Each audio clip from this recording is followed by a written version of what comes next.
Hey there y'all, Disney D Prince here today with another Disney doll unboxing.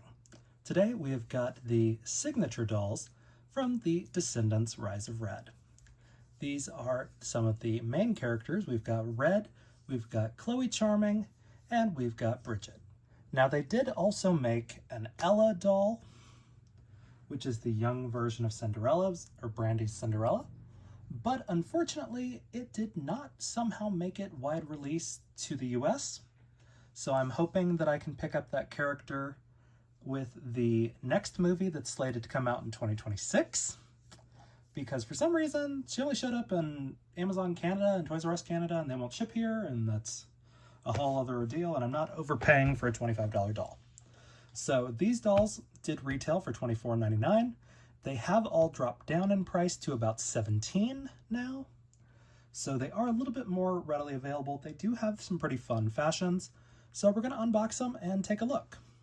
So we're going to start with Red, of course. She is the main character of main characters. She is very cute. Here is the actress who plays her. And again, she's got the little Mad Hatter's watch over there. Here is the back of the box, and here is the UPC and the assortment number. So again, these dolls are very cute. They are pretty readily available still at Target and Walmart, and I am going to unbox her and we're going to take a look. So we've got her unboxed. She is very cute. She has actually got another little rubber band holding part of her hair to the front, so we're going to cut that to kind of let her hair back. And she's very cute. She does have molded gloves that are removable. She's got these little sleeves that are part of her jacket or her shirt, part of her shirt. And we've got really fun little pants. Now they did also make a wardrobe for this doll, and she came with like a couple of extra outfits, but no doll, surprisingly. And I had kind of bookmarked that one to pick up when it went on clearance, and then it never did, and it sold out, and that made me a little sad, but it's okay. So let's take a look at the rest of it. So of course, this is a 2024 Mattel mold for Disney. She has got two separate belts, so that's kind of pretty good. She does have a little decal on the back of her jacket, which is pleather. And let's take a look at what the shirt looks like without the jacket. So those mesh are sewed to their sleeves, so that's good. And it's a pretty cute shirt without that. I'm actually not going to fully remove this jacket just because these mesh sleeves are not going to be easy to put it back on, and really even without taking it off, it still kind of screwed them up. But as we can see, it's done in a way that's supposed to look like layered shirts, which is very cute. And then we can put the belt back on. And these are a very sweet little made to look like the movies outfit.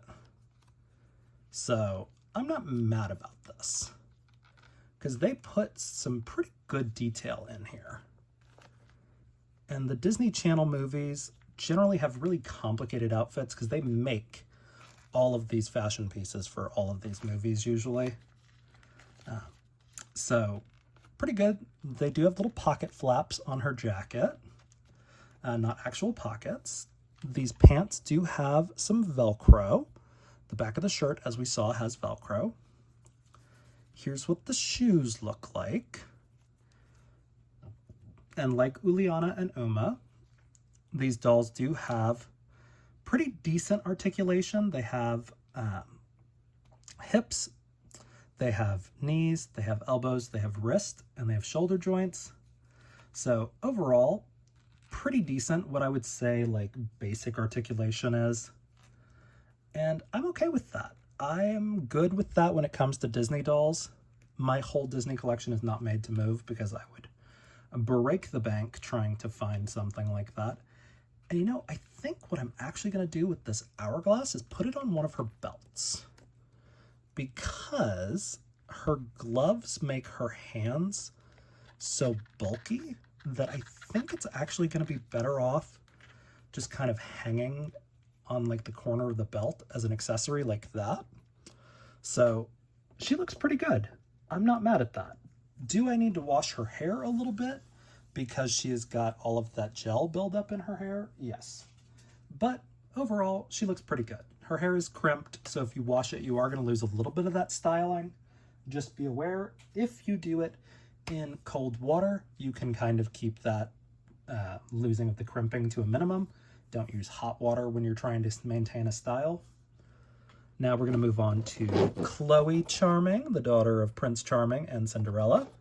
And she also comes with a sword, which is really fun. Here is the actress. This actress actually got replaced, from what I can tell, in the second movie. So we'll see. I'm not sure what happened there. But the Disney Descendants franchise is great. So here is her UPC and her assortment number. And I am going to unbox her and we'll be back to talk about her. So we have got her unboxed. She is very cute.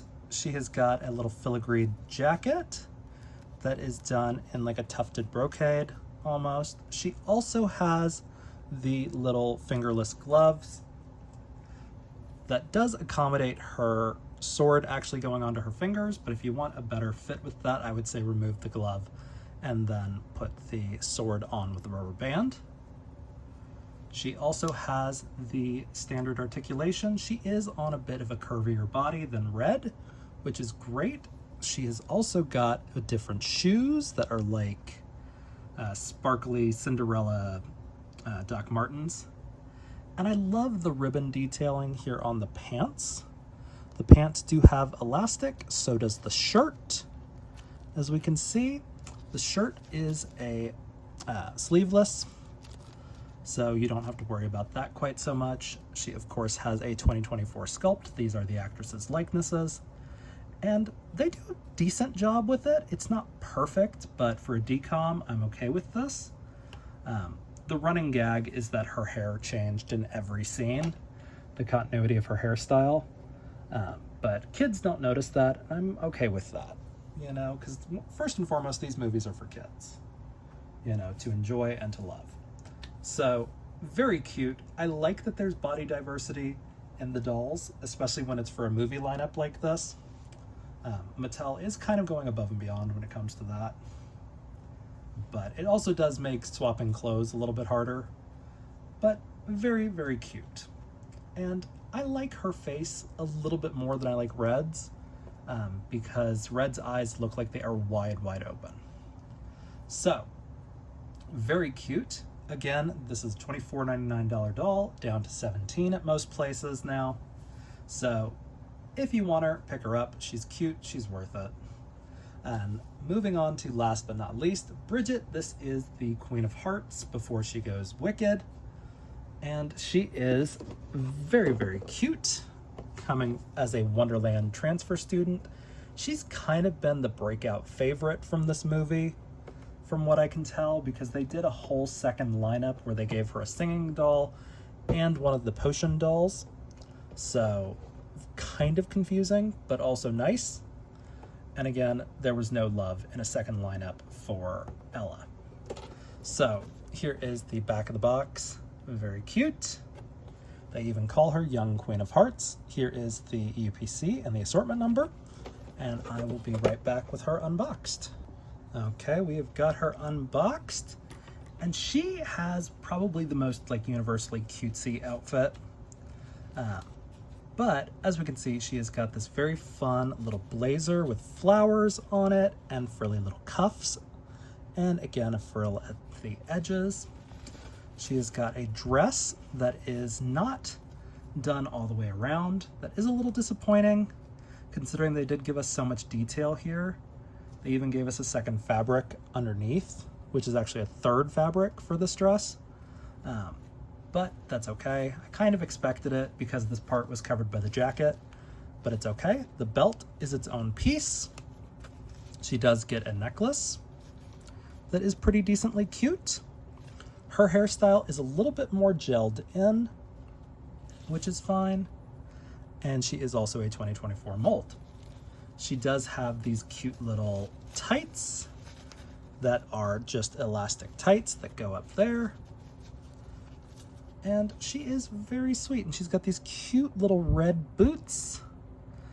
And then she comes with one of her signature cupcakes. Now, there is no way for her to actually hold this cupcake other than to kind of balance it on her hand precariously. So do your best. I don't know, but like, she does not really want to hold this cupcake. I would say secure it around the cupcake and then around her wrist if you want to display her holding it. But overall, this dress is pretty well constructed. I'm just a little bummed the ruffles don't continue around the whole side, but I'm not surprised that they don't. I'm just a little bummed. But like I said, she's very cute. This is a $25 doll, and again, she is at that like $17 price point right now. So it's not bad. And these three you can pretty regularly still find in Target. So if you are looking for them, this is probably the time to get them. There will probably be new versions of the dolls that come out in 2026, but these are the ones for the Descendants Rise of Red. So if you guys have any questions on these dolls, let me know in the comments. If you want to know about the shoes, they are kind of in their own realm. Mattel is doing this thing where it seems like every new lineup is getting their own foot mold, which makes shoes a nightmare to swap around. These dolls don't have the Disney doll feet. They are closer to like the Wicked dolls. So it's a little bit of a cluster right now with shoes. If you want to rebody them, I don't recommend rebodies because of how different the body proportions are, but they are very cute. But as you can see, these dolls, even in their shoes, only come up to about here on Ken, so they are a different body size. These are probably closer to Skipper dolls, so there's that little tidbit. But if you guys have any other questions, let me know in the comments. If you enjoyed it, leave me a like, and as always, follow along for some more fun unboxings.